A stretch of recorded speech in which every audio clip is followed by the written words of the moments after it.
அஸ்லாம் வலைக்கும், welcome back to my channel. இன்றைக்கி தான் நீங்கள் நம்ம வீடியோவை ஃபஸ்ட் டைம் பார்க்குறீங்கன்னா நம்ம சேனலை மறக்காமல் சப்ஸ்கிரைப் பண்ணிவிடுங்க.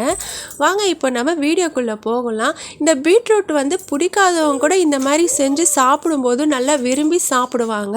ரசத்துக்கு சூப்பராக இருக்கும். இந்த மாதிரி ஒரு முறை உங்கள் வீட்டில் ட்ரை பண்ணி பாருங்கள். நான் பீட்ரூட் 2 பீட்ரூட் பெரிய பீட்ரூட் எடுத்துக்கிறேன். சின்னதாக கட் பண்ணி எடுத்துக்கிறேன். உங்களுக்கு எப்படி பிடிக்குமோ அந்த மாதிரி நீங்கள் கட் பண்ணி எடுத்துக்கோங்க.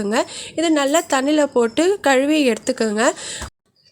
இது பீட்ரூட் கொஞ்சமாக இருக்கிறதுனால நான் ஒரு சின்ன குக்கர் எடுத்துக்கிறேன். அந்த குக்கரில் சிறுபருப்பு இருக்குது பார்த்தீங்களா, அது ஒரு 2 கைப்பிடி போட்டுக்கிறேன். நான் கைப்பிடி அளவு தான் நான் சொல்கிறேன். நான் 2 கைப்பிடி அளவுக்கு சிறுபருப்பு போட்டு நல்லா அதை கழுவி வச்சுக்கிறேன். அப்புறமா இந்த பீட்ரூட்டு கழுவுனது பார்த்தீங்களா, அந்த பீட்ரூட்டை எடுத்து இதில் போட்டுக்கிறேன். இதுக்கு தேவையான அளவு பார்த்தீங்கன்னா 2 பெரிய பீட்ரூட்க்கு நான் பெரிய வெங்காயம் 1 வெங்காயம் எடுத்துக்கினேன். சின்ன வெங்காயம் தான் நீங்கள் 3-4 கூட சேர்த்துக்கலாம். தக்காளி, பெரிய தக்காளி ஒரு தக்காளி எடுத்துக்கினேங்க. அதை கட் பண்ணி வச்சுக்கோங்க. இந்த பீட்ரூட் போட்டிங்களேங்க, அந்த பருப்புலேயே அந்த பீட்ரூட் போட்டு அதுக்கப்புறம் நீங்கள் கட் பண்ணி வச்சுருந்த வெங்காயம் தக்காளி இதில் சேர்த்துக்கணும். அதில் சேர்த்துட்ட பிறகு நம்ம எல்லாமே ஒன்றா சேர்த்து விசில் போட்டுடலாம். ஏன்னா இது சிறுபருப்பு இருக்குனால நம்ம தனித்தனியாக வேக வைக்கணும்ட்டு அவசியம் இல்லை. எல்லாமே ஒன்றா சேர்ந்து வெந்துடும். அதனால் நம்ம வெங்காயம் தக்காளி போட்டுட்ட பிறகு நம்ம வீட்டு மிளகாத்தூள் தான் இருக்குது இல்லை பார்த்தீங்களா, அதுவே நம்ம ஒரு 1.5 ஸ்பூன் போடலாம். அதுக்கப்புறம் கொஞ்சம் மஞ்சள்தூள் சேர்த்துக்கலாம். அப்புறமா பார்த்திங்கன்னா இஞ்சி பூண்டு பேஸ்ட் இருக்குது பாருங்கள், வீட்டிலேயே அரைச்சி வச்சுக்கோங்க இஞ்சி பூண்டு பேஸ்ட்டு. ஏன்னா இந்த மாதிரி கூட்டுலெல்லாம் இஞ்சி பூண்டு பேஸ்ட்டு நல்லா யூஸ் ஆகும். நான் இஞ்சி பூண்டு பேஸ்ட் 1 ஸ்பூன் ஆட் பண்ணிக்கினேன். அப்புறமா கல் உப்பு எடுத்துக்கினேன். அந்த பீட்ரூட்க்கு தகுந்த மாதிரி நான் கல் உப்பு போட்டுக்கினேன். ஏன்னா உப்பு அதிகமாக இருந்தால் சாப்பிட முடியாது. அதனால் இப்போ கொஞ்சமாக போட்டு கூட அப்புறமா நம்ம தாளிக்கும் போது பார்த்து நாம் போட்டுக்கலாம். இப்போது நான் கொஞ்சமாக அதுக்கேற்ற மாதிரி நான் தண்ணி ஊற்றி நான் குக்கரில் நான் விசில் வச்சிட்டேன். கரெக்டாக ஒரு 2 விசில் வந்தால் போதுங்க. 2 விசில் வந்த உடனே நீங்கள் சிம்மில் வச்சு அது தம் போயிட்ட பிறகு நீங்கள் இறக்கிடுங்க. இந்த மாதிரி இறக்கினீங்கன்னா இந்த மாதிரி ஸ்டேஜில் வரும்.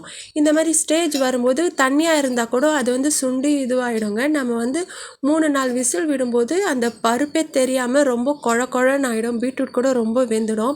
அதனால் அது டேஸ்ட்டாக இருக்காது. நீங்கள் 2 விசில் வச்சாலே நல்லாயிருக்கும். அதுக்கப்புறம் பார்த்தீங்கன்னா ஒரு கடாயில் எண்ணெய் ஒரு 4 ஸ்பூன் எண்ணெய் ஊற்றிக்குங்க. கொஞ்சம் கடுகு 2 ஸ்பூன், 1 ஸ்பூன் கடுகு, கருவேப்பிலை கொஞ்சம் ஆட் பண்ணிக்கோங்க. அது நல்லா பொரித்து வரும்போது நம்ம குக்கரில் போட்டு எல்லாம் வேக வச்சுருந்தோம் பார்த்தீங்களா, அதெல்லாம் நம்ம இதில் போடணும். அது நம்ம இதில் கொட்டும்போது ஒரு மூடி போட்டு மூடிடணுங்க. அப்போ தான் அதோட ஸ்மெல் போகாமல் அந்த தாளித்த ஸ்மெல்லோட நல்லா டேஸ்ட்டாக இருக்கும். அப்புறமா நீங்கள் சால்ட்டு நீங்கள் செக் பண்ணி பார்த்து உங்களுக்கு நீங்கள் சால்ட்டு போட்டுக்கலாம்.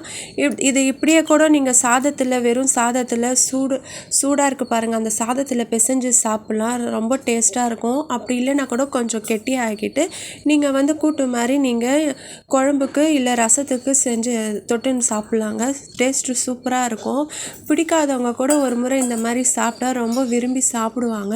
நீங்கள் உங்கள் வீட்டிலே ஒரு முறை ட்ரை பண்ணி பாருங்கள். கொத்தமல்லி ஆப்ஷனல் தாங்க. கொத்தமல்லி போட்டாலும் போடலாம், இல்லைன்னா ஸ்கிப் பண்ணிடலாம். நீங்கள் இது கண்டிப்பாக ஒரு முறை நீங்கள் பீட்ரூட் நீங்கள் வாங்கும்போது இந்த மாதிரி நீங்கள் செஞ்சு பாருங்கள்.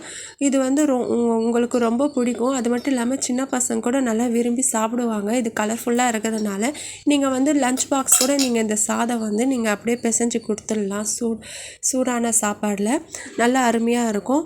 கண்டிப்பாக இதை வீட்டில் ட்ரை பண்ணி பார்த்து இது எப்படி இருக்குன்ட்டு மறக்காமல் கமெண்ட் பண்ணுங்கள். மறக்காமல் இந்த வீடியோவை சப்ஸ்கிரைப் பண்ணிவிடுங்க.